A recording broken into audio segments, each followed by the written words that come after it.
Hi friends, நாம் இன்றைக்கி இந்த வீடியோவில் காய்கறிகள் எதுவுமே இல்லாமல் குயிக்காக செய்யக்கூடிய டிஃபன் ஐட்டம் எல்லாத்துக்குமே மேட்ச் ஆகக்கூடிய ஒரு குழம்பு ரெசிபி தான் பார்க்க போகிறோம். ஸ்டவ் ஆன் பண்ணி ஒரு கடாய் வச்சுக்கோங்க. சமையல் எண்ணெய் கொஞ்சமாக விட்டுக்கலாம். கடுகு, உளுத்தம்பருப்பு, கடலைப்பருப்பு போட்டு தாளிச்சுக்கோங்க.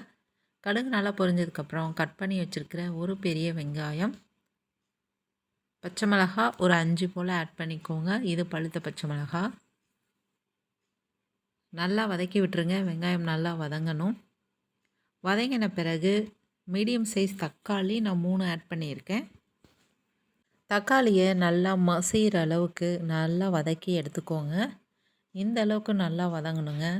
வதங்கின பிறகு தேவையான அளவு மஞ்சள் தூள், கறி மசாலா 1 ஸ்பூன் மட்டும் ஆட் பண்ணிக்கோங்க.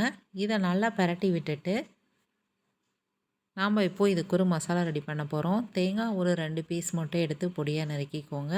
1½ டேபிள் ஸ்பூன் அளவுக்கு பொட்டுக்கடலை, சோம்பு கொஞ்சமாக ஆட் பண்ணி தண்ணி ஊற்றி நல்லா நைஸாக அரைச்சி எடுத்துகிட்டு வந்துடுங்க. அந்த தேங்காய் விழுதை நாம் இப்போது வதங்கிட்டு இருக்கக்கூடிய தக்காளியில் ஆட் பண்ணிக்கலாம். தண்ணி நல்லா தாராளமாகவே விட்டுக்கோங்க.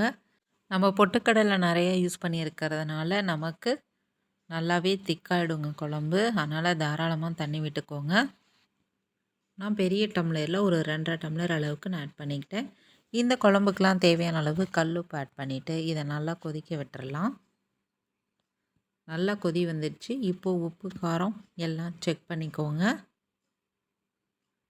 நல்லா ஒரு 6 நிமிஷம் கொதித்த பிறகு சிம்மில் வச்சுட்டு ஒரு 3 நிமிஷம் நல்லா கொதிக்க வச்சுருங்க. இப்போது நமக்கு சூப்பரான குழம்பு ரெடி ஆயிடுச்சு, பொட்டுக்கடலை குழம்பு.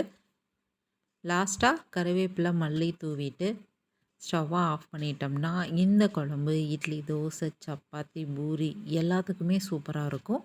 கண்டிப்பாக ட்ரை பண்ணி பாருங்கள்.